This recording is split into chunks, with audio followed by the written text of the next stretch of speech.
Okay, so welcome everyone to another weekly edition of the Rising Tide Lecture. As all of you know, what we've attempted to do in this particular lecture cycle is tackle different aspects of the important relationship, but the often overlooked relationship between creativity, the arts, and statecraft. So oftentimes people try to reduce human civilization to Darwinian or other survival mechanisms of the stronger beating out the weaker and spreading their civilization or their genes, whatever you want to do, however you want to look at it, to explain why certain civilizations dominate, grow, thrive, and collapse. So obviously, this is very strong limitations considering the fact that the causal mechanism to this whole process, regardless of whether you're looking at a civilization in Asia, in Africa, in Europe, or the Americas, the thing that gives real vitality and that causes these changes to happen, whether a society does grow, does collapse, or chooses not to collapse, is really located in the domain of culture, the metaphysical domain of ideas that transcend the limitations of the physical, material part of reality, which we can sort of map with our senses. So this higher idea of a domain of ideas is where we see the expression of culture, the idea of the expression of metaphor, irony, these other immaterial but real processes that really find expression in music, in poetry, and it takes on different forms regardless of which culture we're looking at. So what we wanted to do is to really just look at different dimensions of this over the course of several weeks, which I think complements some of the previous course cycles that we've been doing, and that sets the stage for upcoming course cycles, which will tackle matters of science and other things. So today we have the pleasure of listening to Cynthia Chung, the president of the Rising Tide Foundation, who has done an immense little science crash program on the figure of the poet of Russia, a figure who is esteemed beyond anyone else for being really the soul of Russia, Alexander Pushkin, who himself saw his identity as more than simply a poet, but somebody who would really embody this Schillerian idea of being a universal citizen. And so with that in mind, we discussed with our friend Assad what poem would be most appropriate for the opening of today's lecture. And this is something that Jerry and Madeline have inspired us to do.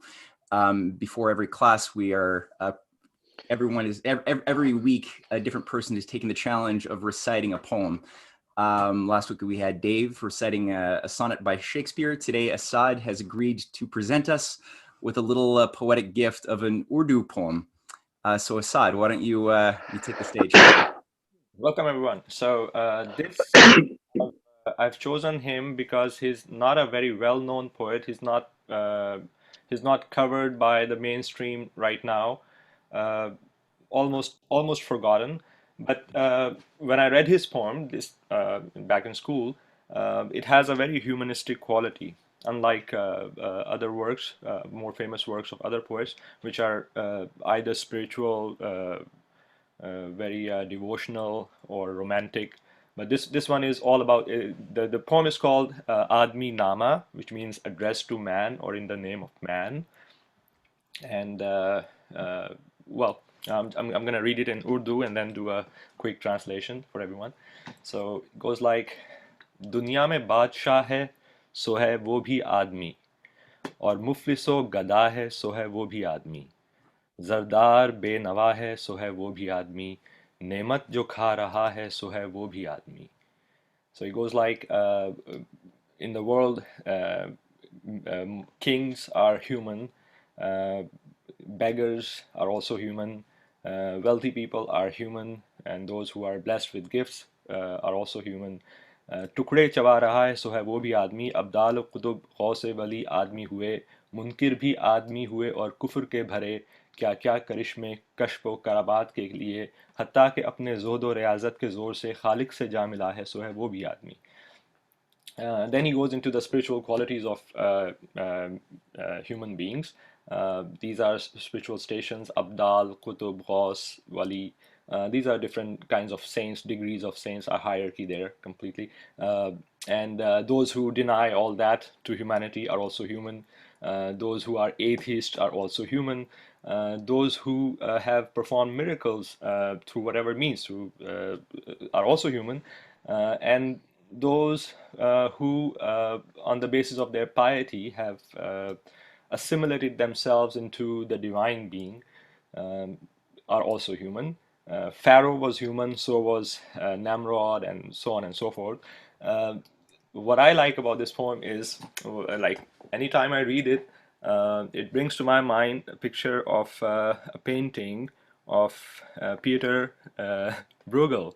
It's like a lot of activity going on, and this poem has that quality. It captures that activity. Also, it's a very long poem. I just gave you a very brief excerpt of it. So with this, I think we're gonna start the class with Cynthia now. Back to Cynthia. Thank you, Asad. And you said it all. It's all yours. Hi, welcome everyone. I'm glad to see a lot of faces I haven't seen in a while. I'm just going to take a moment to share the PowerPoint.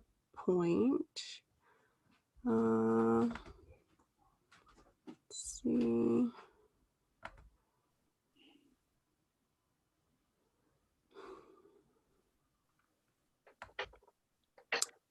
Is that a full screen for everyone? Yeah. Yeah? Okay. Oh, the picture is overlapping. Okay, so I have a bit of a different setup today, so bear with me. All right, so many in the West are unfortunately not aware of the name of Pushkin, or at least not the works. And this is a real loss for not only what it could bring in contribution to Western thinking and literature, but it's also a loss because we really miss out on understanding what constitutes the Russian culture today, since they are so greatly influenced by the works of Pushkin. And just like a Shakespeare, who is not just admired in Britain, but throughout the world, Pushkin also deserves a place for, just gonna admit someone, also deserves a place to be recognized worldwide for his contribution to literature. For those who are not familiar with Pushkin, he is considered the father of the Russian language. And even though Russia existed for centuries with the founding of the Russian Empire in 1721, the Russian language was really not considered well established until Pushkin, who lived from 1799 to 1837. He was only 37 years old when he was killed in a duel. Before we can understand the period that Pushkin was born into, we need to know a few things about Russian history, but I won't go through too much. In 1448, the Russian Orthodox Church declared autocephaly, which its Greek word autocephalia means the property of being self-headed. So it was at that point that there was a separation between the Catholic Orthodox Church and the newly formed Eastern Russian Orthodox Church. From that point on, really until the reign of Tsar Peter I, which was from 1682 to 1725, Russia was relatively isolated from Europe for over 230 years. As Pushkin would write, the great epoch of the Renaissance had no influence here in Russia. Though a few Tsars from the Romanov family attempted to reestablish bonds between Russia and Europe, such as notably Tsar Michael I and his grandson Fyodor III, it was not until the reign of Peter the Great, also of the Romanov family, that Russia fully opened up to the ideas and works of Europe. Many foreign books and languages entered Russia for their instruction in the sciences and economy. The great German scientist and statesman Leibniz played a central role during Peter the Great's reign in helping to industrialize its economy that was on the verge of collapse, with its people living in abject poverty. The majority of the Russian people had been living as serfs for centuries, forcefully bound as laborers to a lord's estate under a feudal system with no rights to change the course of their lives or that of their children. Under this feudal system, education and a rich culture in the arts and sciences was also severely lacking. When a dialogue was reformed with Europe, Russia felt how far it had lagged behind. By the time of Tsarina Elizabeth I's reign from 1741 to 1762, French became the dominant language of the Russian courts and intellectual circles. To be well read in French thought became a fad of sorts and a sign of one's good breeding and superiority. It did not take long for the latest fads in French philosophical thought to penetrate into Russian courts amongst the Russian intellectuals. And so Russia had missed out on the Renaissance, but would immerse itself into the French intellectual movement of the Enlightenment and be sure not to be left behind this time around. At the time, we need to understand that there really wasn't a Russian philosophical school, and the Russian language itself was incredibly undeveloped and did not have the capability to communicate the ideas that Russia had been opened up to in the of the intellectual movements of Europe. Yeah. And thus most aristocrats and intellectuals of Russia learned how to speak and think in French. The Russian language became increasingly something considered for only lowly, uneducated peasants. Yeah, he's on the mic. Here, I'm just gonna mute someone. Catherine, thus not only did the elite mostly think in a foreign language. Sorry, can everyone mute themselves because I can hear background noise. Thus, not only did the elite mostly think and converse in a foreign language, but their produced works in the sciences and arts were also written down in the French language. Catherine the Great, who would reign from 1762 to 1796 and greatly promoted the Enlightenment thinking, also had regular correspondence with Voltaire. And by the time of Catherine the Great's reign, 90% of the Russian population, that is 20 million people approximately, were living in serfdom. It would take a Pushkin, who was born 3 years after Catherine's reign, to correct this and attract people from around the world to read amongst the most beautiful works in poetry and philosophy for the first time in the Russian language. Okay, I'm gonna do next slide. Sorry.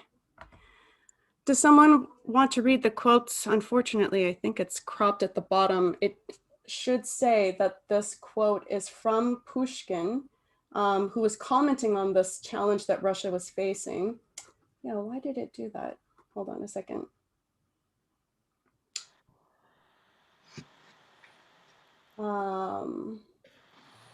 It's from his work on the reasons retarding the progress of our literature. Does someone want to read the quote? Can I go ahead? Sure. Okay. We have neither literature nor books, but from infancy we derived all our knowledge and ideas from foreign books, and we have gotten used to thinking in a foreign language. The enlightenment of our age requires important objects for thought, as food for minds, which can no longer be content merely with brilliant games of the imagination and with harmony. Scholarship, politics, and philosophy, however, have yet to be expounded in Russian. We have no metaphysical language at all, and our prose is so undeveloped that even in simple correspondence we are forced to invent turns of phrases in order to explain the most ordinary concepts, and we in our laziness are more than willing to express ourselves in that foreign language, the mechanical forms of which were formed long ago and are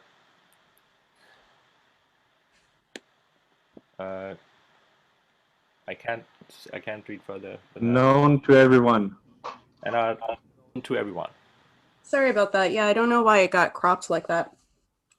The principle by which Pushkin accomplished the transformation of the Russian language, thus, had been the same principle that Dante Alighieri used to compose his great Commedia in the Italian vernacular at the beginning of the 14th century, providing for the population an enriched, more powerful language as the moving force for the development of the nation.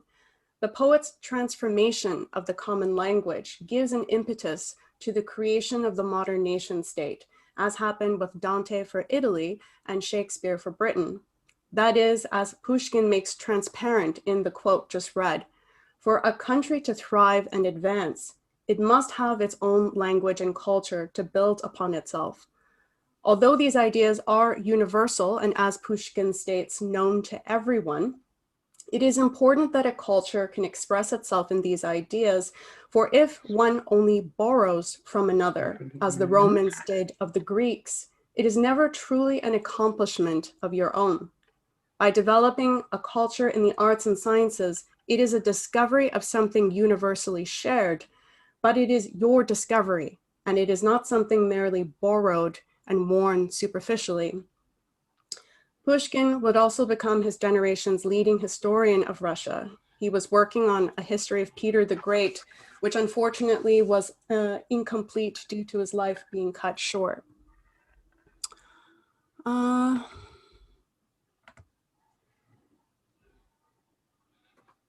Generations of Russians learned how to read in their language by reading Pushkin, especially during the Soviet period. Young children would be first introduced to his books of verses and fairy tales. And as they grew older, they were introduced to more challenging works. Children were taught to study Pushkin throughout their school years so that his works would be with them for their entire life. To this day, Pushkin is one of the most beloved figures by the Russian people. Here's a nice quote by Dostoevsky in a letter to his wife, where he remarks, "So far, I've been reading nothing but Pushkin, and I am drunk with rapture. Every day I discover something new." In 1812, Napoleon invaded Russia. This is a painting of the Bataille de Smolensk. And the Russians refer to it as the Patriotic War of 1812. It lasted for 5 months, and it was a hard-fought battle and an important victory for Russia in the cause for freedom. Pushkin was 13 years old at the time and was greatly influenced by the Russian struggle for freedom. He would write a poem on the subject. This is an excerpt of the poem, titled, excuse my poor Russian, but the recollections of Tsarskoye Selo, at Tsarskoye Selo, which is the Lyceum school that Pushkin was studying at. He would become famous for this poem, which I will read just because I know I'm familiar with it. I just have to move this over. In what was an abode of comfort, where fragrant orchards bloomed and groves where myrtles sweetly smelled and lindens trembled, there now embers, ashes, dust. And in the silent, beauteous summer nighttime, no noisy revel's cheer will fly there any more. The forest glades are dark, no lights flare on the stream bank. All's dead, all's silent now. Russians in Paris, torch of vengeance. O Gaul, now lower your proud head. What's this I see? The Russian smiles with peaceful offering. He comes with olive branch in hand. The battle's thunder still resounds far in the distance. The city Moscow mourns like steps in midnight gloom. But he unto the foe not ruin brings, salvation and beneficial peace on earth. Pushkin was 16 years old when he wrote this, 15 or 16, and already at such a young age, he recognized that though Russia deserved glory for her courageous battle against a mighty foe, her wrath should end when such a foe is at her mercy. And rather than scorch the earth of any memory of its threat in vengeance, she should extend her hand in peace and be the salvation of her once pronounced enemy. Ilya Repin would do a painting of this famous oration of Pushkin at the age of 15 or 16. And this is it's in front of the poet Gavrila Dershevin, who was known next to Nikolai Karamzin as the greatest poet of Russia at the time. So needless to say, everyone was speechless, and Pushkin became an overnight sensation in Russia as the next great poet. A few notes on the Tsarskoye Selom Lyceum was one of the most prestigious, if not the most prestigious school in Russia at the time. Pushkin was born from a family of nobility, but they were not well off. Pushkin's father had descended from 6 centuries of Russian nobility, but his mother was the daughter of Ibrahim Hannibal, a North African prince whom Tsar Peter I adopted as his godson. Okay, so there is a lot of what Pushkin writes in his sublime thinking that is very much in succinct with the philosophy of Schiller. Here is an excerpt of one of Schiller's poems titled German Greatness.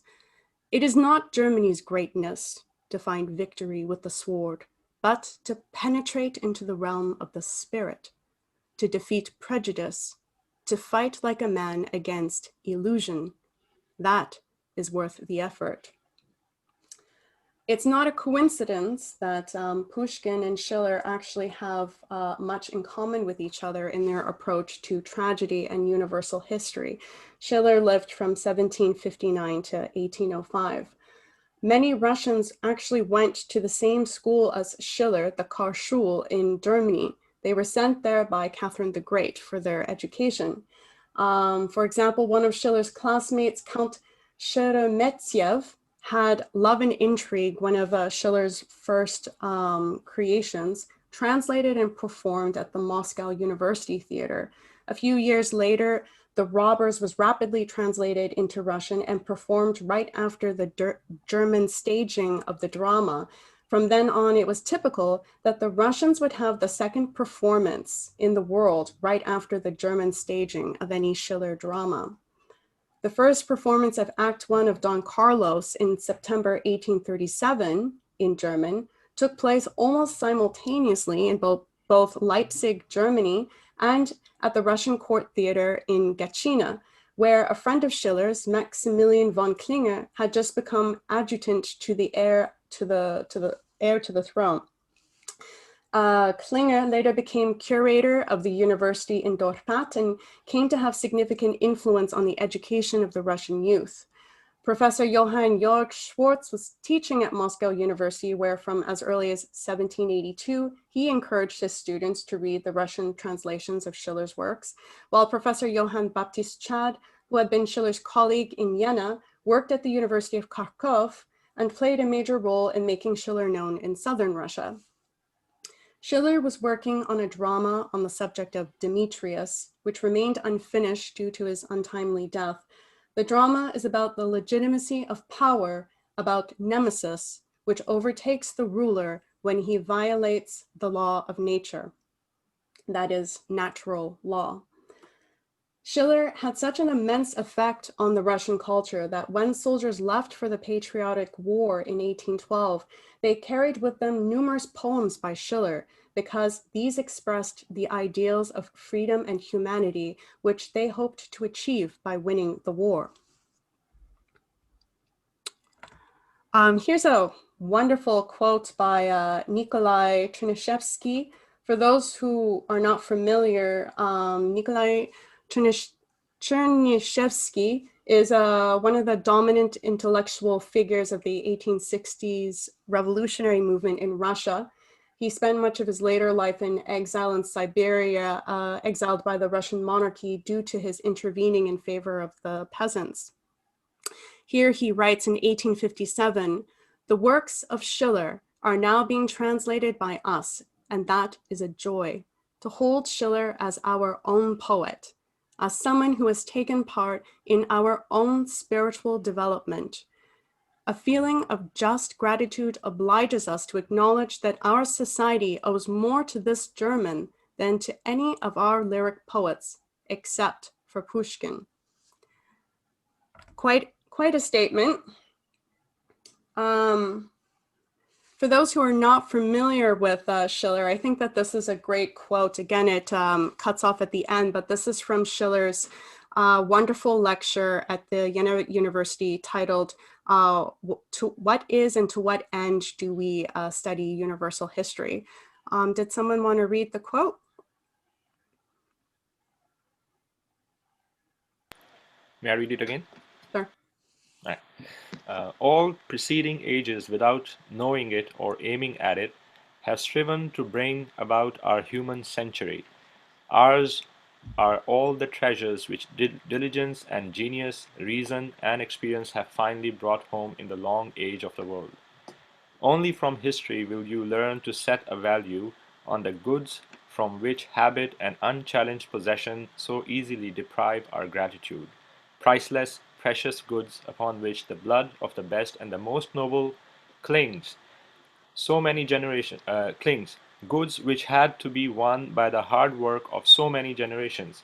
And who among you, in whom a bright spirit is conjugated with a feeling heart, could bear this high obligation in mind without a silent wish being aroused in him to pay the debt to coming generations, which he can no longer discharge to those past.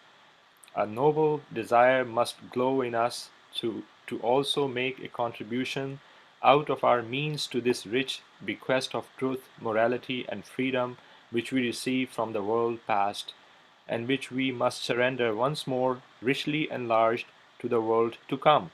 And in this eternal change which winds itself through all human generations to make firm our ephemeral existence.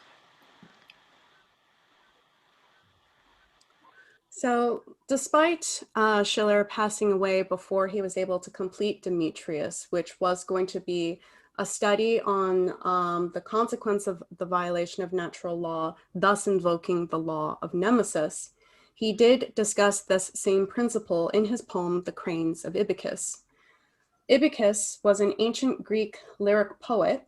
The tale of the Cranes of Ithaca is a very old story dating back centuries, which recounts Ibycus's murder by bandits while traveling through the woods.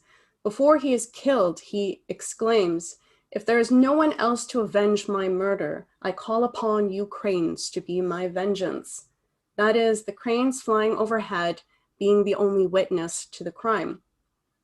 In Schiller's poem, Ibycus is murdered on his way to a gathering of poets who are to compete for the best rhapsodes. From the scene of Ibycus's murder, it shifts to the scene of the contest of poets. A large audience has gathered in anticipation of their orations, when suddenly a chorus, the kind of chorus you would see in a Greek tragedy, of the Erinyes, also known as the Furies, appear. Anyone who is unfamiliar with the Erinyes, you should know that they are the most foul-looking and soul-quaking creatures. They are the Greek representation of Nemesis. As the mythology was believed during ancient Greece, if you committed a terrible crime, you would be haunted and chased by the Erinyes until your destruction. That is, the Erinyes represents one's haunting, an ultimate doom, as a consequence of violating natural law. That is, the law of creation. As Schiller's story goes, the murderers of Ibycus are in the audience of this contest of poets, when suddenly the Erinyes appear. Unbearable dread and horror spreads throughout the arena. It is as if the sky blackens and the people are paralyzed with fear, as the Erinyes say, "We will haunt the guilty until he falls. Even if he goes to the next world, we will not stop there. We will catch him and bring about his downfall." Then suddenly a swarm of cranes fly overhead. It is at this moment that one of the murderers cries out, see there, Timotheus, behold the cranes of Ibycus." It is at this exclamation, to which everyone hears, that showcases the two murderers' guilt in Ibycus's murder, upon which they are immediately arrested. In Schiller's correspondence with Goethe, he remarks that the murderers do not reveal themselves because they feel guilty, since they are unmoved by such things, for they have lost a connection already to their conscience. Rather, they reveal themselves because of the earlier appearance of the Erinyes, which represents an eerie higher order of law, the law of Nemesis. With this appearance of Nemesis as a force, the murderers cannot help but confess it. It is beyond their willful choice, for they are in violation of the law of creation, where nothing can exist for long before it falls from its own chosen path towards self-destruction. Thus, the concept of Nemesis is the idea that if you put guilt on yourself by committing a crime against nature, you invite a higher lawfulness to strike you down. You cannot violate the order of creation without that happening. To violate creation is to invite your destruction. For those who have watched or read my paper class on Poe's Imp of the Perverse, this is the very same principle that Poe uses in several of his short stories. And in the Imp of the Perverse, he goes through the detachment of his protagonist with his own conscience, which brings about the law of Nemesis, and ends his story similarly to Schiller, where the criminal self-confesses to his crime, not which he does not feel is a voluntary act, but rather as if someone had slapped the words out of him.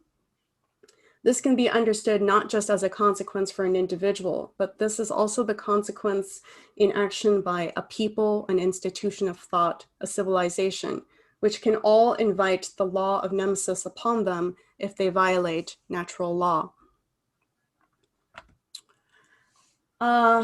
With that, we are ready to begin our discussion on Pushkin's Little Tragedies, which focuses on this theme of Nemesis, and to which Pushkin most certainly was very much influenced by Schiller's approach to this concept of Nemesis. The four little tragedies, which Pushkin himself named them as such, were completed very close to each other. The Miserly Night was written in October 23rd, 1830. Mozart and Salieri was completed 3 days later. The Stone Guest was completed November 4th, a few days later, and A Feast During the Plague, November 8th. They are all organically linked, jointly expressing what Pushkin saw as the great moral law. Oh, sorry, I need to admit someone. They are all organically linked, jointly expressing what Pushkin saw as the great moral law, the law of Nemesis, which takes the form in each story as the primary characters battle with their own conscience. What unites the four protagonists of the Little Tragedies is that each of them is impelled by a dominating passion to violate the moral law, and the penalty for that violation is the loss of the very thing they sought to gain. This emphasis on the fateful choice of a central figure is the key to not only the plot, but the structure of the Little Tragedies. Everything that could distract attention from that fundamental element is swept away, very much like what Poe does in his short stories. In contrast to a traditional play, in which the largest part of the drama is spent in developing the conflict or plot complication, which is resolved only at the end, each of the Little Tragedies of Pushkin starts, so to speak, at the beginning of the fifth act, at the moment when a pre-existing, unstable situation is at the point of becoming a crisis and moves swiftly and inexorably to its catastrophic climax. The warnings of reason and conscience are equally powerless, and the path of self-destruction is deliberately chosen by each character. And we will be using the translated version of Nancy K. Anderson, who also wrote in the archive.org link that I'll be using and I can share with others later. She also wrote wonderful critical essays to accompany her translations, which are very useful, and I highly suggest people take a look at them. So without further ado, we'll share the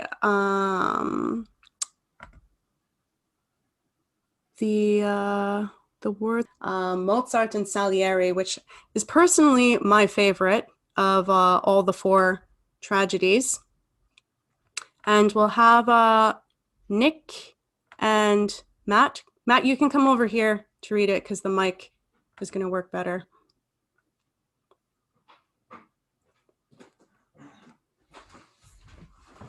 Any stage direction or anything? No, I mean, you know what Nick cover it. Okay. All right. Just be brilliant. Yes, sir. That's the stage direction. Okay. All right. A room.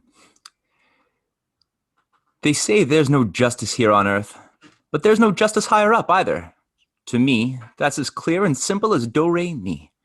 I was born with a love for art. When I was a child, when up on high the organ's notes echoed in our old church, I listened and was spellbound. I wept.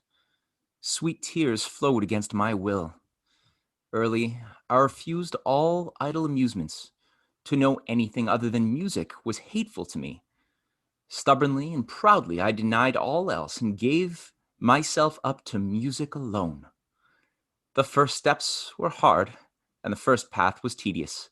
I overcame my early difficulties. I gave craft its place as the foundation stone of art. I made myself a craftsman. My fingers acquired obedient, cold dexterity, and my ear accuracy. I killed sounds, dissected music like a corpse. I put harmony to the test of algebra. Only after that, experienced in my studies, did I dare allow myself the luxury of creative dreams. I began creating, but silently, in secret, not daring even to think yet of glory.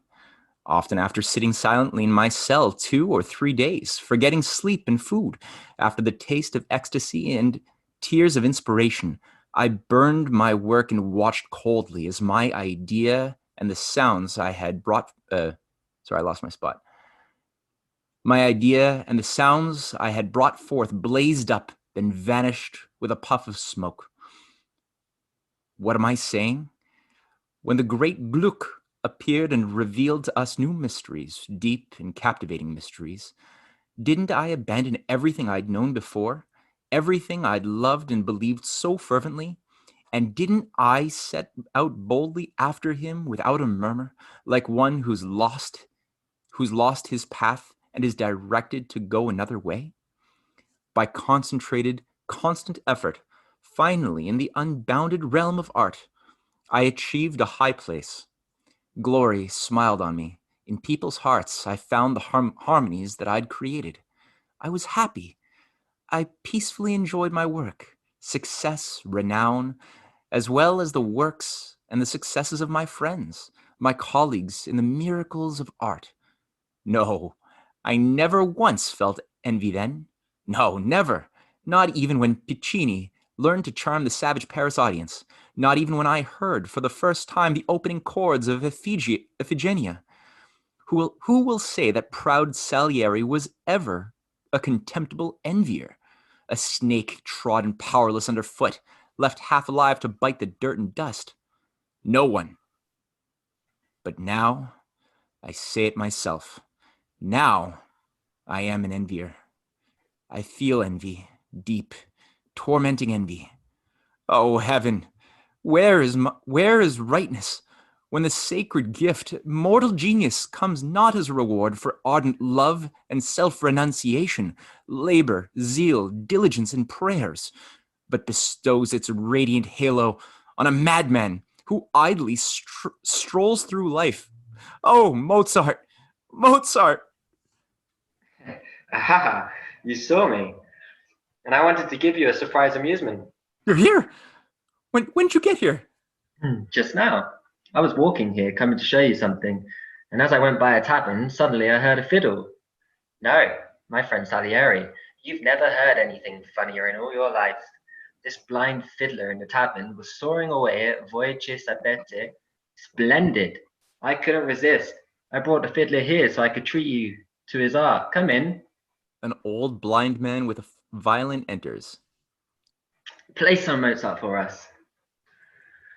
The fiddler plays an aria from Don Giovanni. Mozart laughs.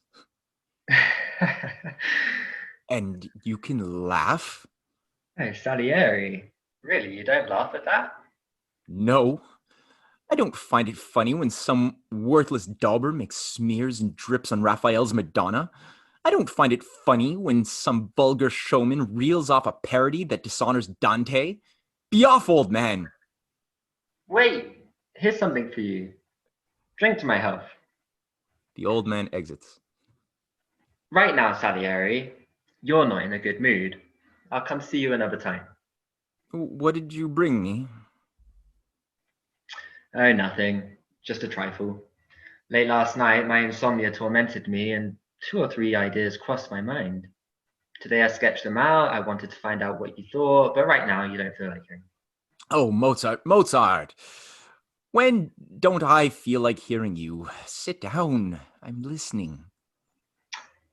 Imagine someone who, well, say myself, only a little younger, in love, not all that deeply, but a little, and with a pretty girl or with a friend. Say you. I'm in good spirits. Just then, a ghostly vision, a sudden gloom, or something of that sort. Oh, well, listen. Oh, wait, hold on. Do we know what song he's referring to? That he plays for Salieri? No. The aria, or? Huh? I don't know. You say the aria? It's Don Giovanni. Well, no, I think he's now playing something else. I'm not too sure. It's the requiem, or? No, not yet. But it's Not okay. yet. It doesn't matter. He plays something beautiful. I mean, of all the hundreds, I mean, you know. Imagine something beautiful. What choice? Salieri. Dun, You dun, were- dun, dun. You were coming to me with that, and you could stop at a tavern and listen to a blind fiddler? My God. Mozart, you're not worthy of yourself. What? It's good. What depth, what boldness, and what just proportion. You, Mozart, are a god, and you yourself don't know it. I know it. I know. Really? Well, maybe. But my divineness is hungry. Listen, let's have dinner together at the sign of the Golden Lion. If you want, I'd be glad to. Let me run home first to tell my wife she shouldn't wait for me for dinner. I'll be expecting you, remember. No, I cannot set myself against my destiny. I am the one who's chosen to stop him, or else we all will perish. All of us, priests and servitors of music, not only I with my empty glory. What is the use if Mozart lives and even achieves still greater heights? What he does, will he elevate art? No, it will fall again when he is vanished. No heir of his will remain among us. What use is he? Appearing like an angel, he brings us a few of heaven's songs, and then once he's roused a wingless desire in us, children of dust, he flies away. Fly away then, and the sooner, the better. Here is the poison, my Isora's final gift. For 18 years I've carried it with me, and often in that time I have found life an unbearable wound, and often I have sat at the table with a heedless enemy. And yes, I heard the whisper of temptation, but I didn't yield, though I am no coward. Although I feel an injury deeply. Although I love life little, still I waited. When the thirst for death tormented me, why die? I thought it may be, life will bring me unexpected gifts. Rapture, it may be, will come to me in a creative night of inspiration. It may be some new Haydn will bring forth greatness, and I will rejoice in it. When I feasted with a hated guest, it might be, I thought, A still worse foe awaits me. An injury still worse, it may be, will strike me down from some proud height. Then you won't be in vain, Izora's gift. And I was right. At last I found my enemy, and at last a new Haydn wondrously has enraptured me. Now it's time, cherished gift of love, for you to go today into friendship's cup. Scene number 2, a private room in a tavern, a piano, Mozart and Salieri at the table. Why are you gloomy today? Me? Not at all. Surely, Mozart, something has upset you. The food is good, the wine is splendid, and you sit silent and frown. I must admit, my requiem is troubling me. Ah, you've been working on a requiem? For how long? Yes, long, about 3 weeks. A strange thing, haven't I told you? No. Then listen. 3 weeks ago, one night I came home late. They told me somebody had come by and asked for me. Why, I don't know. But all night I thought, who could it be? What was I to him? The next day, the same man came and didn't find me in. The day after, I was playing on the floor with my little boy. Someone called me, I went out. A man dressed all in black greeted me respectfully, ordered from me a requiem, and vanished. I sat down and began to write at once, and since then my black man's never come back to my house. And I'm glad. I'd hate to have to part with my work, although the requiem already is complete. But meanwhile, What? I'm embarrassed to admit this. What? Day and night, my black man won't leave me alone. Everywhere I go, he follows like a shadow, even now. It seems to me he's sitting with us as a third. Rubbish. What childish fear is this? Drop this useless brooding. Beaumarchais used to tell me, Brother Salieri, listen. When black thoughts come to trouble you, pop the cork and on a bottle of champagne. Or reread The Marriage of Figaro. Good. Beaumarchais was, after all, your friend. You wrote the music for his Tarara, a splendid thing. There's a motive in it. I'm always singing it when I'm happy. La la la la la. Is it true, Salieri, that Beaumarchais poisoned someone? I don't think so. He was much too much of a buffoon for such a craft. He's a genius, like you and me. And genius and crime are two things that don't combine, isn't that true? You think so? Pours the poison into Mozart's glass. Well then, drink. To your health, my friend, and to the faithful union that binds together Mozart and Salieri, two sons of harmony. Stop! You drank it without me? I've had enough. Sarah goes to the piano. Salieri, listen to my requiem. Oh, that's you. You're weeping? These tears are the first I've shed from pain and pleasure, as if I had fulfilled a burdening duty, as if the surgeon's knife had cut from me the part that suffered. Friend Mozart, these tears, don't notice them. Continue. Still, make haste to fill my soul with sounds. If only everyone could feel the power of harmony like you. But no, for then the world could not exist. No one would want to spend time taking care of life's low needs. All would be given over to free art. We are but few. We are chosen, happy idlers who look disdainfully at petty usefulness and form a priesthood serving only beauty. Isn't that so? But now I feel unwell. Something weighs me down. I want to sleep. Farewell. Until we meet again. You will sleep a long time, Mozart. But is he really right? And I am not a genius? Genius and crime are two things that don't combine. That's not true. What of Michelangelo? Or is that just a fable of the stupid, senseless crowd? And it was not a murderer who designed the Vatican.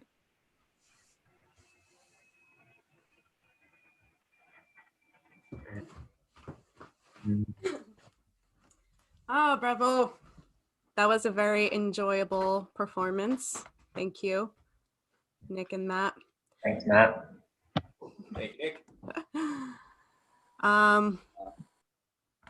Right, so what are people's thoughts? I'm sorry, I didn't know who is Salieri. Salieri is an accomplished composer in his own right, and he actually worked with Beaumarchais and De Ponte on works. There was a rumor that Salieri had poisoned Mozart. I don't know how the rumor got started, and so Pushkin did sort of a playful story on it. Why is this your favorite? Well, I'm gonna go through my thoughts on it, but I wanted to hear if anyone else had thoughts, because it's true. Like at first, it sounds like overly simplistic. At least that's how I felt when I first read it.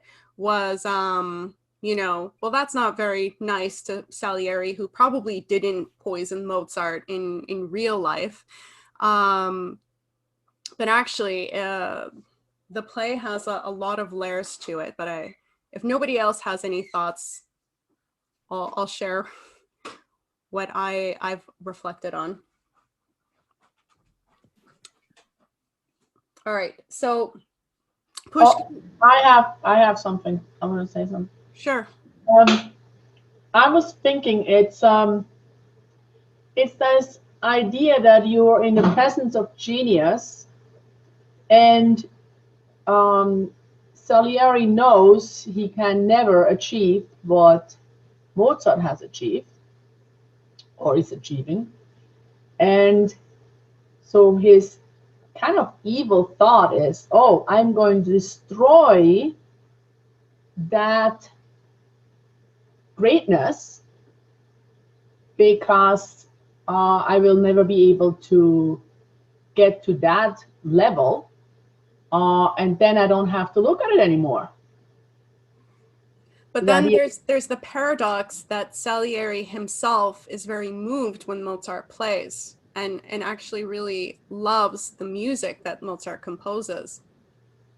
Yeah. So there's like a component. But at the same time, he knows he's also a composer, but he knows he will never achieve that greatness himself.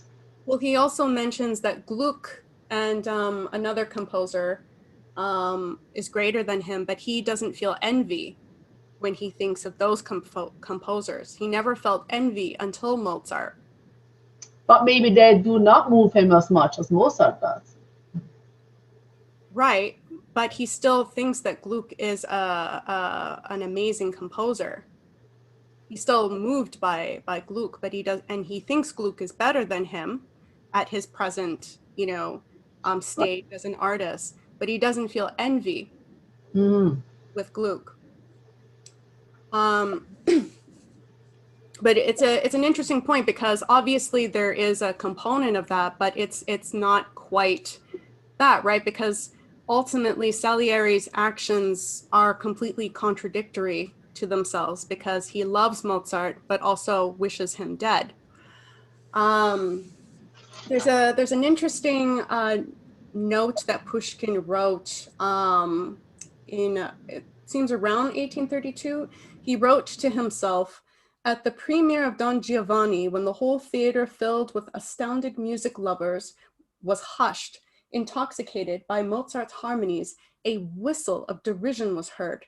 Everyone turned in indignation, and the celebrated Salieri stalked out of the hall in a fury, consumed by envy. The envier who could whistle at Don Giovanni could poison its creator." Now, keeping in mind, Pushkin is not saying that Salieri actually poisoned Mozart, but rather from a dramatist's point of view, he thought that it was psychologically interesting as a story, not as a historian. And I'll bring up why I don't think he actually thinks Salieri poisoned Mozart after we've gotten to a certain point, because I don't want to ruin steps of a discussion. So the story opens up with a very provocative line by Salieri, where he says, "They say there's no justice here on earth, but there's no justice higher up either. To me, that's as clear and simple as do, re, mi." So as Salieri himself attests, he is a man of the Enlightenment, and thus, and he goes through his own story of why he lost faith in God. However, at the beginning, he starts off with saying that he was born for a love of the arts. And he remembers when he was a young child and he heard the organ's notes echoed in their old church. He listened and was spellbound and wept. Sweet tears flowed against my will. And he said from that point on, he had a love for music that was like the governing thing in his life. It was everything. He then goes on to speak about the barriers he faced as an artist on his path to, or what he thinks is going to be a path to his greatness. So he says, "The first steps were hard, and the first path was tedious. I overcame my early difficulties. I gave craft its place as the foundation stone of art. I made myself a craftsman.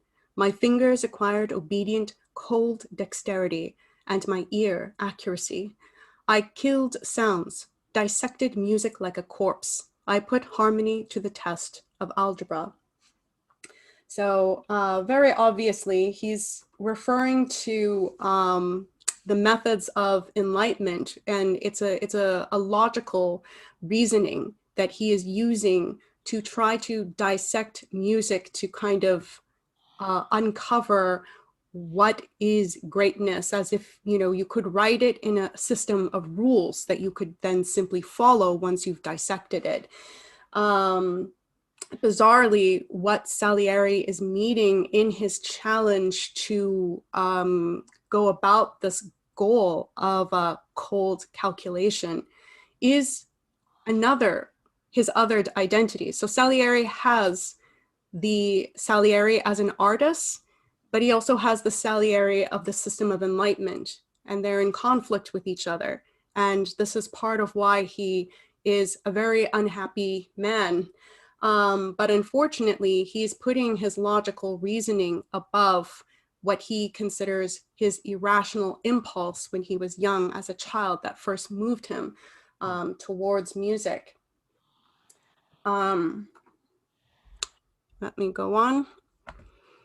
He says, "Often sitting silently in my cell, 2 or 3 days forgetting sleep and food, after the taste of ecstasy and tears of inspiration, I burned my work and watched coldly as my idea and the sounds I had brought forth blazed up, then vanished with a puff of smoke."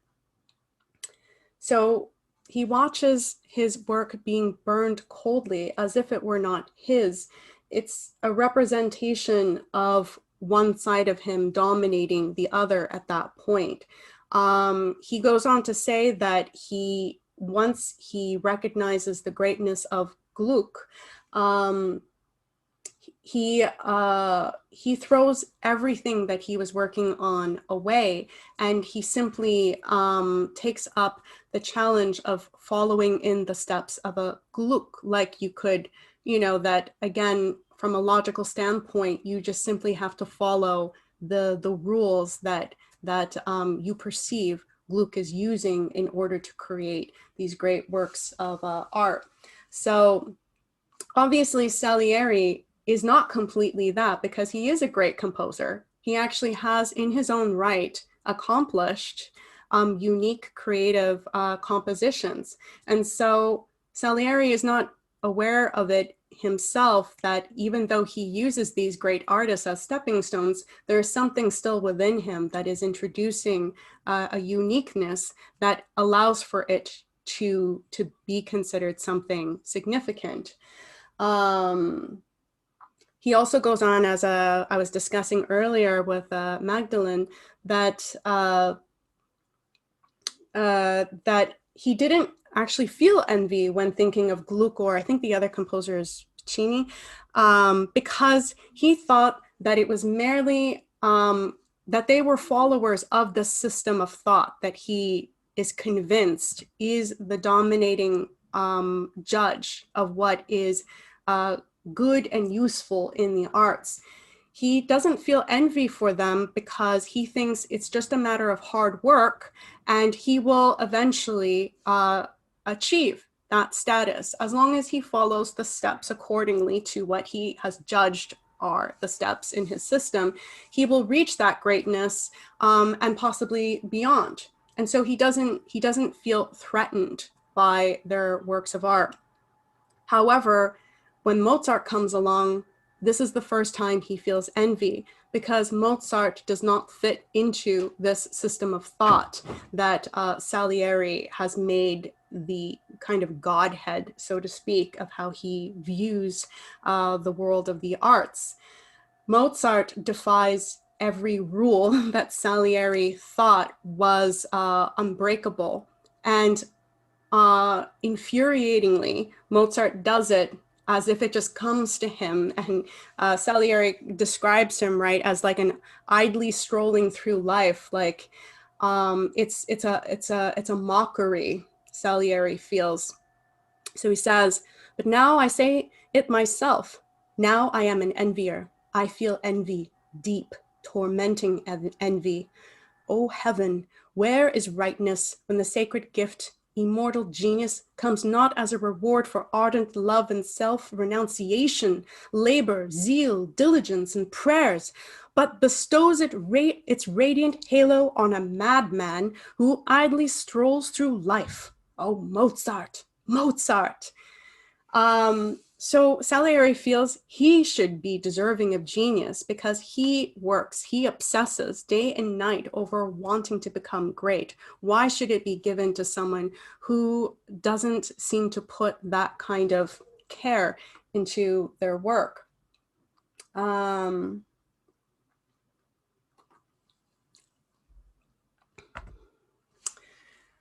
So Mozart says, as he's about to play something, imagine someone who, well, say myself, only a little younger, in love, not all that deeply, but a little.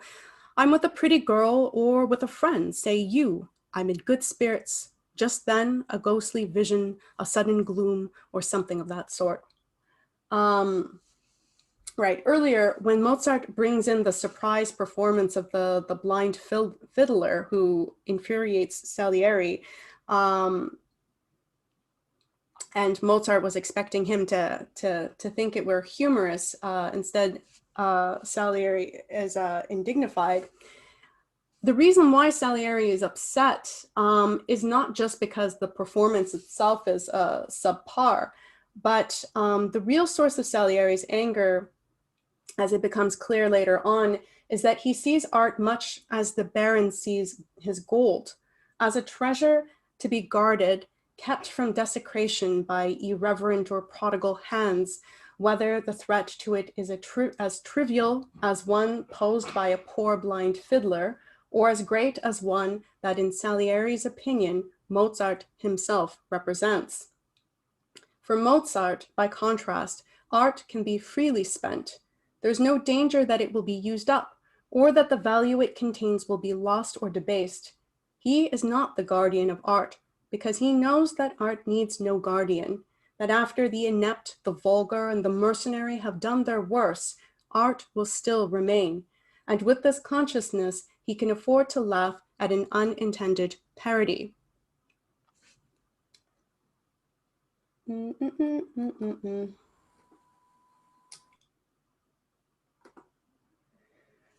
Right, so when Mozart says this, we realize with these words that Mozart is talking about, the sudden gloom or something like that, this ghostly vision. We know later on that there's been this sort of dark shadow that has visited him.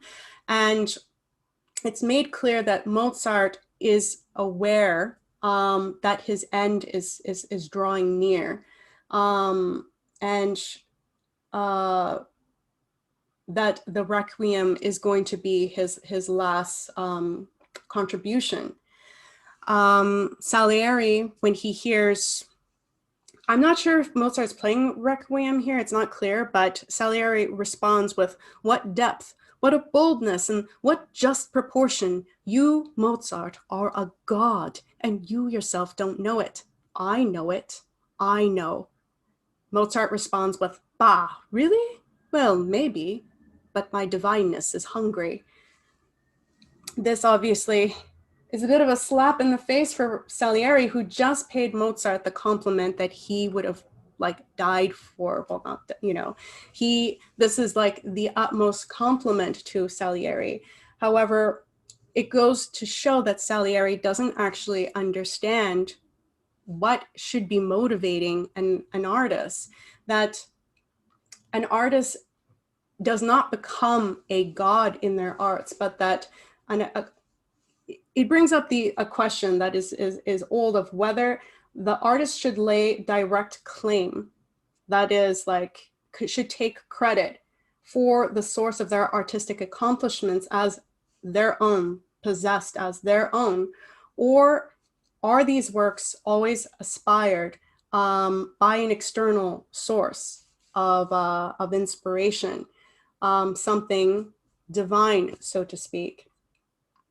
Thus, the very act of being inspired as an artist, for you have to be inspired to create as an artist, means that you're being inspired by something external to you at the same time as internal within you, that there's something shared, but it's not just your own creation that is not tied to anything larger than yourself. It's always tied to something larger when the composition is truly great. Classical in the sense that it'll be beloved throughout the ages, no matter what the fashionable thought is, because there is a core of truth within it. Thus, Salieri's statement is showcasing that he's uninspired as an artist, and he reveals why. Because he's putting too much of his own ambition, ego, and envy into why he is composing at this point in time in his life. Not to say that it was always like that. So when Salieri pays the credit of Mozart being like a god, Mozart knows that this is not an appropriate way of thinking of oneself as an artist. And as soon as you think that way, you know, you're jeopardizing your ability to be a great artist. You know, most artists, they describe it this way themselves, such as Poe, that it is like a possession in a non-creepy way. It's something that works through you, that you create these wonderful works of art. And so Mozart makes the joke, well, my divineness is hungry, in the sense that he is just a man after all. It is at this point in the Pushkin play of Salieri that Salieri decides, that's it. He's decided he's going to kill Mozart. And he says, no, I cannot set myself against my destiny. I am the one who's chosen to stop him, or else we will all perish. All of us, priests and servitors of music, not only myself in my empty glory. So in what Salieri is telling himself is that, which I think I might read this quote first before I go further into that thought, is that, again, continuing that Mozart is not like a man, because he doesn't seem to struggle like Salieri does, or any normal human being would struggle to create these works of art. It is as if he came from heaven itself. And Salieri says, what is this use if Mozart lives and even achieves still greater heights? What he does, will he elevate art? No, it will fall again when he has vanished. No heir of his will remain among us. What use is he, appearing like an angel, He brings us a few of heaven's songs, and then once he's roused a wingless desire in us, children of dust, he flies away. Fly away then, and the sooner the better. So Salieri is thinking of Mozart is just so above what a normal human could possibly hope to aspire to, that it's a mockery of all the hard work of any normal person, and that it ultimately is not useful, because who could possibly follow in the steps of Mozart, who is not of this world? And so the better he's written of, the sooner the better, because it's ultimately not something that can be built upon by man. And as we already know from Salieri's earlier comments, he doesn't have a greater measure to works of art. So he finds it ultimately an offense to the governing system of a logical reasoning. And Mozart defies this, but almost like an alien creature in the eyes of Salieri. In this quote, Salieri says, "Why die? I thought. It may be life will bring me unexpected gifts. Rapture, it may be, will come to me in a creative night of inspiration. It may be some new Haydn will bring forth greatness, and I will rejoice in it." And I was right. At last I found my enemy, and at last a new Haydn wondrously has enraptured me.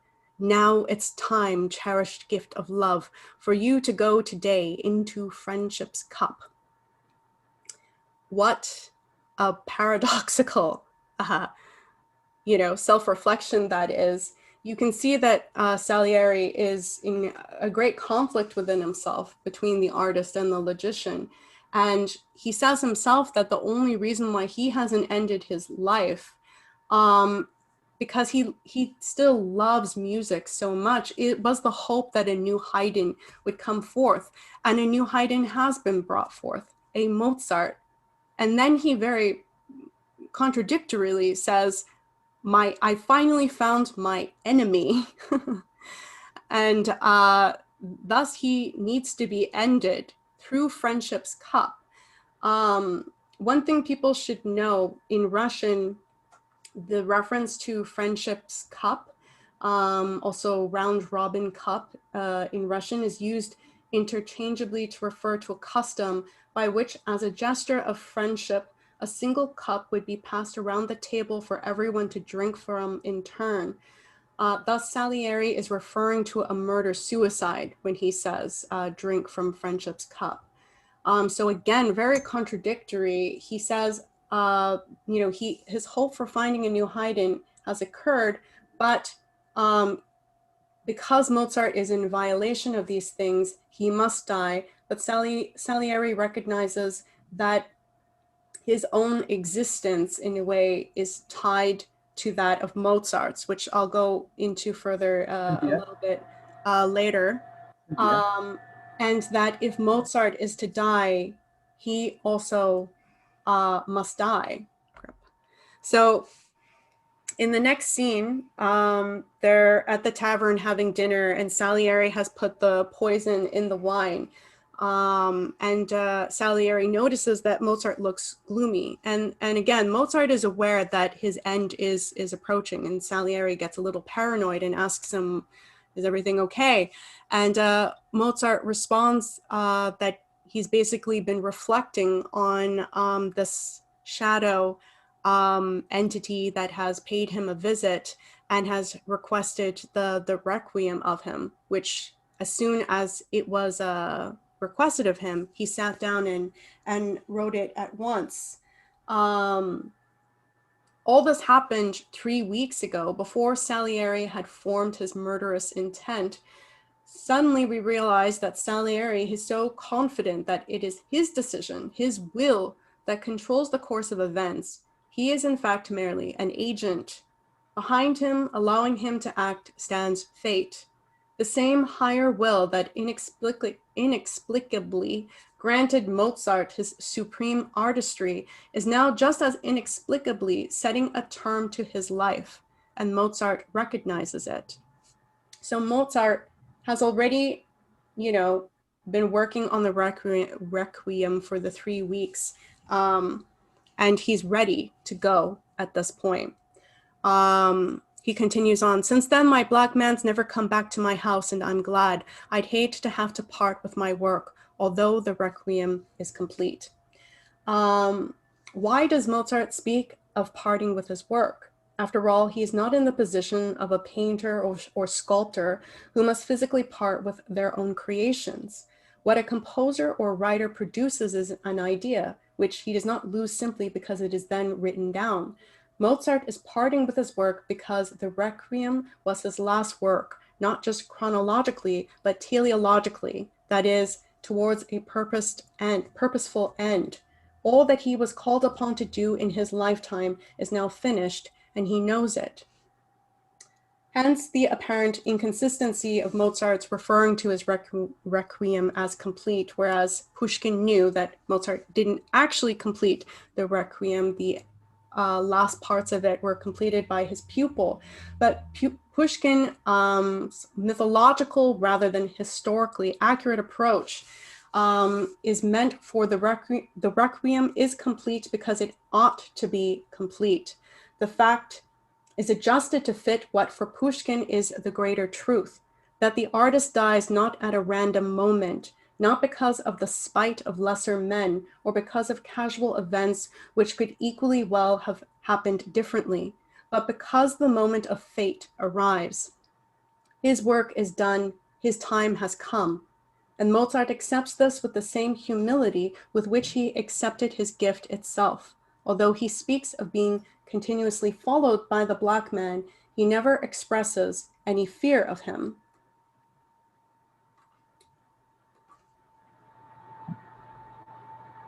Salieri is troubled by this and shows that he has absolutely no comprehension of the kinds of thoughts that are going on in Mozart's head. And as Salieri thinks Mozart's just some like idler strolling by, he responds with something incredibly superficial. What childish fear is this? Drop this useless brooding. Beaumarchais used to tell me, Brother Salieri, listen, when black thoughts come to trouble you, pop the cork on a bottle of champagne or reread The Marriage of Figaro. With this reference to Marriage of Figaro, it gets Mozart to reflect, good, Beaumarchais was after all your friend. You wrote the music for his Tarara, a splendid thing. There's a motif in it. I always think of it when I am happy. Ah, is it true, Salieri, that Beaumarchais poisoned someone? So Mozart is ignoring the warning signs that something is off with Salieri, and there's been a lot of critics who accuse him of being naive and somewhat daft in this, but they're missing the point that Mozart is just on another level with what he's concerned about, and he's ready to die at this point in his life.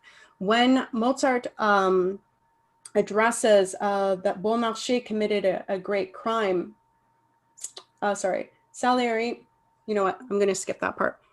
So Mozart quickly answers his question, did Beaumarchais really poison? So this was another rumor, apparently. I think it was probably a real rumor that Beaumarchais had poisoned someone. And Mozart responds, he's a genius like you and me, and genius and crime are two things that don't combine. Isn't that true? Salieri responds, you think so? Pours the poison into Mozart's glass and invites him, well, then drink. With these words, Mozart is able to face death with equanimity. His life has been well spent. Similarly, Mozart, approaching death and looking back on his life, is able to say that he has been a true artist and thus on the side of right. Salieri is inviting Mozart to stake his life on his beliefs. For if, as Mozart has said, Salieri is a genius, and if genius and crime are two things that don't combine, then Mozart would be able to drink in complete safety. And Mozart takes up the invitation unhesitatingly. he lifts the glass and pronounces a toast. To your health, my friend, and to the faithful union that binds together Mozart and Salieri, two sons of harmony. Salieri then says, stop, stop, stop! You drank it without me. The irony of the victim extolling his friendship with his murderer, the contrast between the generosity of the one and the malignance of the other is already so great as to be almost unbearable. Yet what follows is far more wrenching. Mozart gives one of the most extraordinary privileges in the history of music, the honor of being an audience of one at his last performance, which is also the only performance he will ever give of his requiem, to the very man who has vowed to stop him from creating any more music. Again, it must be repeated that his intensely tragic situation is not merely the result of naivete on Mozart's part. The Salieri to whom he is speaking to in his toast and for whom he is playing is the Salieri who he ranks with Beaumarchais himself as a genius. This Salieri does indeed exist. It is Salieri, the artist, who has a real existence and as much of an existence as the Salieri that is brooding, ambitious, and is a rationalist murderer. Indeed, the struggle between the two Salieris is at that moment so evenly matched that at that crucial moment, as Mozart lifts the cup to drink, Salieri almost aborts the very crime he has so carefully planned. By Mozart drinking the entirety of the cup, Salieri's early plan to escape his own horror at his deed by using friendship's cup for not merely a murder but a murder-suicide realizes that even that escape from his own inner strife is no longer open to him. Mozart has defied his expectations and thwarted him one last time.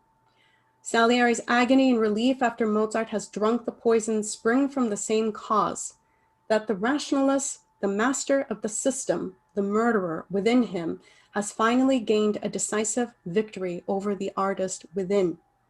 He feels a relief because it finally ends his inner strife, but in agony because part of himself has been destroyed. Thus he speaks of his tears at that moment as his first, his earlier tears as a child, at the moment of discovering his artistic vocation, have been obliterated from his memory, just as that vocation itself has been crushed in his soul.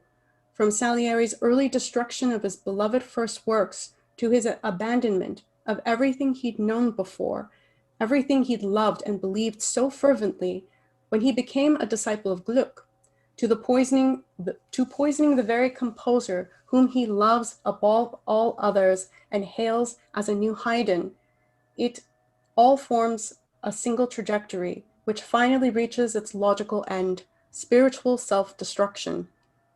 Salieri may plead for the music to go on, but Mozart answers his plea with words, not with continued playing. Music as a source of meaning, of spiritual life for Salieri has come to an end.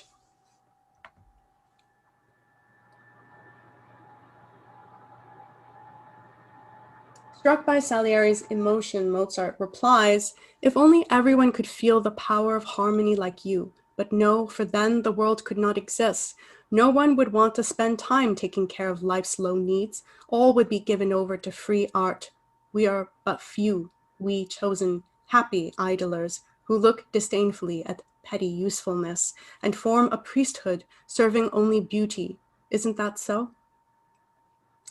Again, Pushkin's Mozart, like Pushkin himself, knew what it was to put his heart into a work and to find no sympathetic audience. Mozart can tell himself that most people spend most of the time on the business of making a living and thus cannot be expected to appreciate music as an artist does, as on the level of an artist, although obviously it's for the people as well. Mozart's willingness to appeal to Salieri as an equal, as a man who can understand him, makes one realize not merely how terrible Salieri's crime is, but from Mozart's point of view, how inexplicable, how tragically unnecessary. For Mozart, artistry or non-artistry is what distinguishes one is the depth and commitment of one's response to beauty.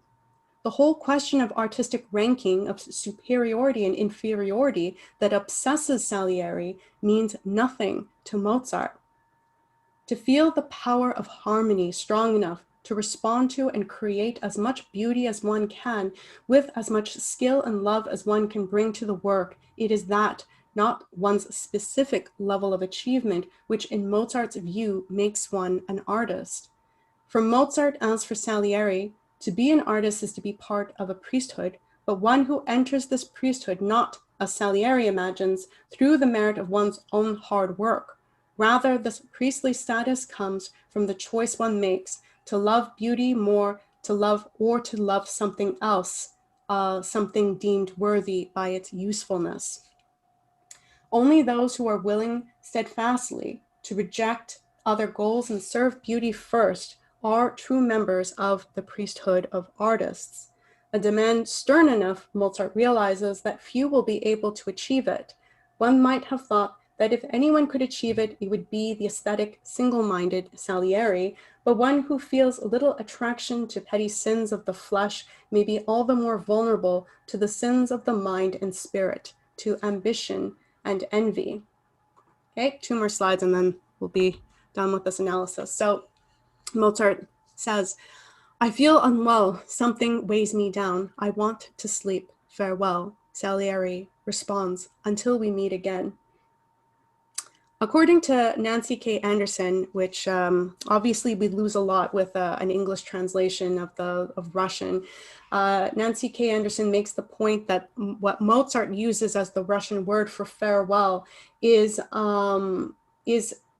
she writes, in keeping with Mozart's recognition of his own impending fate, it is not the ordinary goodbye Mozart gives, one would use with a person whom one expects to see again in the normal course of events. It is used only when one expects a prolonged separation, perhaps a permanent one. But more than that, it is a secondary meaning of forgive me. The victim, having finished all the other tasks remaining to him on earth, performs a last one. He asks forgiveness of his own murderer. She goes on to write, against this final act of humility, Salieri hardens his heart. Rather than answer in the same way, he replies with a conventional goodbye, until we meet again. His response is purely that of the murderer pretending that nothing is amiss, automatically lying lest the smallest detail betray him. He has understood so little of all that Mozart has said to him that he still regards Mozart's intuitive precognition of death merely as a suspicion of him that he must disarm. And lastly, Salieri remarks aside, but is he really right? And I am not a genius? Genius and crime are 2 things that don't combine? That's not true. What of Michelangelo? Or is that just a fable of the stupid, senseless crowd, and it was not a murderer who designed the Vatican? So apparently this is another rumor that Michelangelo killed a man to observe his expression when he was painting the dying Christ. It's at that very moment where he offers this excuse that Salieri himself wonders, was that just a fable, one of the stupid, senseless crowd? To be one of the crowd and not be a genius, this for Salieri is a fate worse than death. But the means on which Salieri counted to raise himself above the crowd, the pursuit of a musical system, and his willingness to sacrifice anything or anyone threatening it, proves to be precisely what brings him down to the crowd's level. The logical implication of Mozart's final speech is that Salieri's hostility towards the artist idler and his preference for usefulness rather than beauty put him on the side of the senseless crowd, rather than that of the artist. Salieri himself in his final lines begins to recognize this similarity. He has accepted a story that Mozart would immediately have rejected, as he rejected the story of Beaumarchais, the poisoner, and that only the crowd would believe. Salieri did not drink from the poisoned cup. Nevertheless, he has committed a murder-suicide, not physically, but spiritually. In destroying Mozart, he has also destroyed his own artistic self, the source of his inner power. Ahead of him, there still lies a long life, but a life of empty years devoid of meaning and its core shattered. An interesting, why I think that Pushkin actually doesn't believe that Salieri poisoned Mozart, and this is more of just a psychological, case study for something compelling, is that he himself brings up other rumors of Beaumarchais poisoning someone and Michelangelo killing someone, and that these are all like prominent rumors that are circulating amongst the people of these geniuses. Because for the people, genius is a form of madness often, right? Because it's incomprehensible to the senseless crowd, so to speak. So there's a bit of like a tongue-in-cheek, I think, thing he does there by referencing these rumors of Beaumarchais and Michelangelo, that he's really saying, don't actually believe that Salieri poisoned Mozart.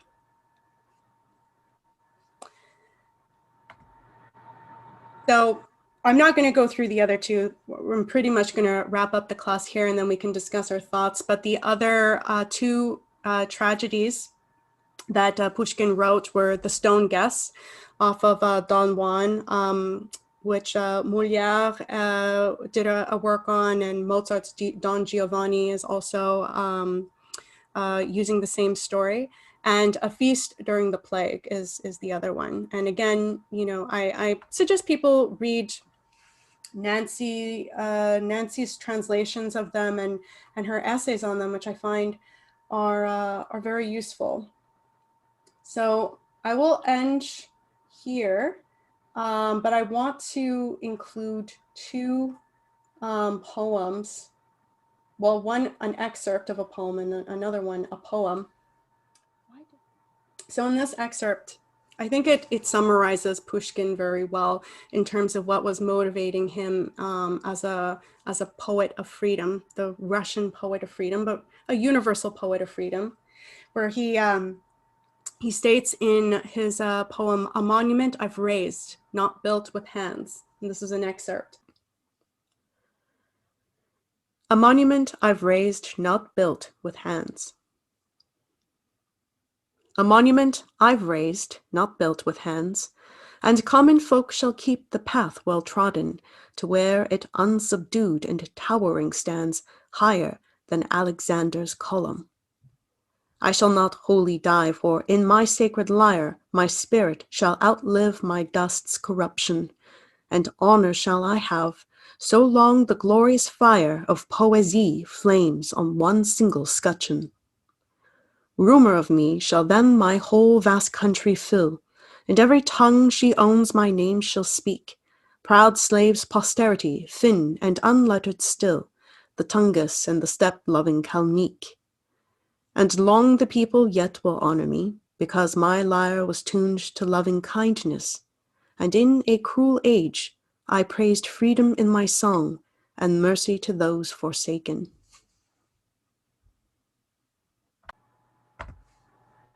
As Shelley wrote in his defense of poetry, poets are a form of a prophet. And I'll end here with this beautiful poem that Pushkin wrote.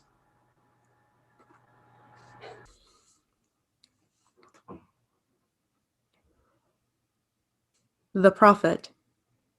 With thirsty soul and spirit dimmed, I languished in a desert gloomy, when a six-winged seraphim beside a crossroads hastened to me.